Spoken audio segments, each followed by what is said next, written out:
Hey guys, this is Josh. Hope everyone's staying safe, staying sane, and staying healthy. Today we're going to talk about VPN networks and round trip time within networks and how to geomap the IPs that are connecting across your VPN. So some cool stuff. Before we get started, if you're watching this video and you DM me on LinkedIn, I'm going to send you a sweet ExtraHop hat. Just hit me up. I have a few of these because I'm not traveling right now. I've got two different styles. If you hit me up and let me know you're watching this, I will send you one of these hats. I actually really like these hats. These are cool. I'll send you one of these because I can get like an account on stamps.com or something and send them to you. So if you reference a video, hit me up on LinkedIn. I'll send that out to you.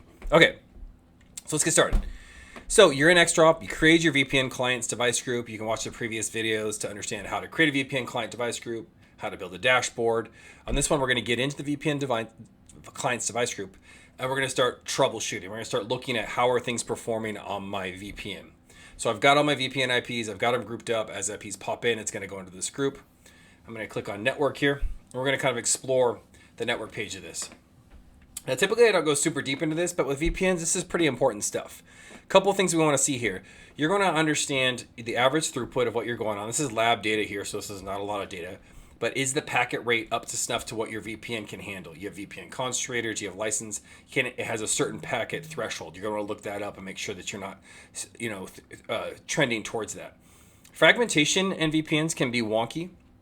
If something's fragmented, typically that's done to avoid the maximum transition unit. If it's fragmented, that can cause problems sometimes. And so if you're seeing a high fragmentation, you just want to click on this and understand the group member and IP and make sure that it's okay and that you're able to process those at the edge. Because a lot of times what happens is a maximum transition unit will go, and I'm going to show this to you in a minute, and then you add an IPsec header on it and it bumps it above the maximum transition unit, which either forces fragmentation or it completely drops it. So something that ExtraHop can visualize for you by looking at the fragmentations and see where you're trending on that.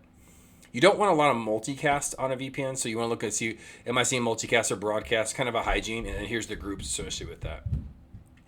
VPNs and DSCP, this can be important in some environments. So if you want to be able to run QoS and DSCP tagging, sometimes it's really hard to audit that. ExtraHop can do that out of the box.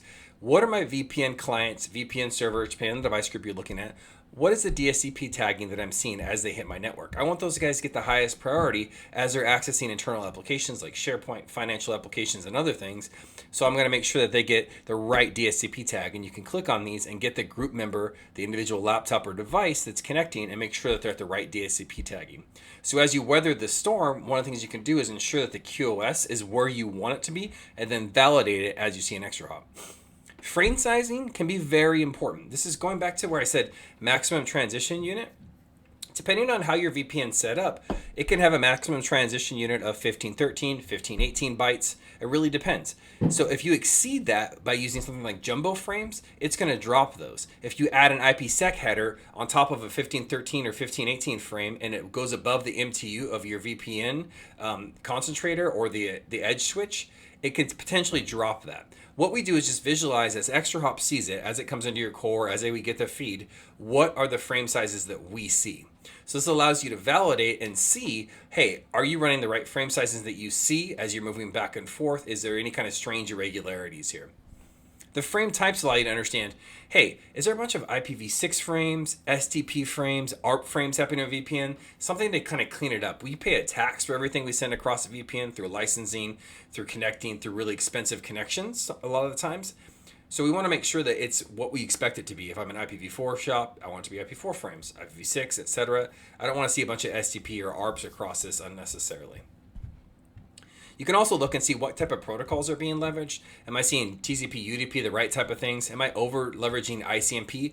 And then ICMP can also help tell a story here as well. Is my VPN getting a bunch of destination unreachables when someone's trying to ping something to be able to see if a certain port's open? Maybe there's certain protocols that are being allowed to be accessed by the VPN because the firewall is mismatched. So you can actually go in here and look and see what devices are getting those ICMP responses, and you can click on those here. Great. Let's kind of dig into TCP just a little bit here. We talked a little about retransmission timeouts, connection setup time in a previous video. So this allows you to understand, how is my VPN load? Am I seeing a bunch of retransmissions? Am I seeing a bunch of zero windows or other things? You can dig into these things, right? Inbound and outbound TCP connections. Am I maxing out my VPN from a connection perspective? What I'm going to dig into today is just show you round trip time. How long is it taking from a VPN user out back to my backend VPN concentrator or backend application back out? So we're seeing that entire TCP session, wherever is inside your network that is actually terminating those TCP sessions is where we're going to actually see this timing from. I can actually click the group member here and show you how long it's taking on the 95th percentile from a round trip time perspective. So you can see these desktops and laptops that are coming in from the field. How long are they taking? I could click the magnifying glass and see the individual details about those flows. I could type in this IP address if Josh calls in and complains, hey, I'm running slow. Well, the reality is your network connection is very slow at this point. We're seeing that network connection come in. It's taking 500 milliseconds. And you can see where these trend on. You could click on any of these. It's going to change the trend line above. So this really allows you to measure this on a per device level. And then you could also just type in that IP address of that person calling in to say, let me take a look how your desktop or laptop is hitting the VPN, how long that round trip time is. Let me understand how that's going. Okay, let's drop back up here a little bit to TCP. And I'm able to understand individual connections. So I'm able to look at the round trip time here. That's super helpful. The final thing I'm going to leave you here with is I'm going to look at individual TCP connections by IP here. So this is accepted connections, and I could look at outbound connections as well. And I can actually geomap this. So I could geomap inbound or outbound connections. So in this case, from a VPN, maybe I want to look at where are people coming in from, just to visualize it. So I have my geomap here already built out, and I can see here's actually where the individual connections are coming in from. So it's kind of neat. I'm able to understand and see what's going on from my VPN, where these connections are coming in from around the world. And I can see the vast majority of them. Maybe they're going into Boardman where AWS is in Oregon. But I could actually click on here in like Germany, for instance. It's going to bring up those individual IPs, like or Czech Republic, whatever it is. I can change this to individual areas that I want to focus in on. So it's a nice way to visualize your VPN connections and where those are coming in from. Let me move me over here so my ugly mug's out of the face. So now I can see these individual IPs, and if I was curious about one of these, I could actually go back and take that IP and search that on ExtraHop. So it's a nice way to be able to leverage all the connections that are new connections that come into your VPN, and then quickly from a security perspective see like, boom, I shouldn't see anything coming in from the UK or Germany or China or whatever it is that's important to you.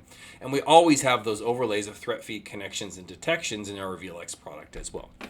Okay, so in summary, you go to your VPN client device group. What we talked about today is networks, so DSCP tagging, round trip timing, fragmentation, and frame sizing for MTU. So all really good things to understand where you're trending at on your VPN as you add more users, as you add more load.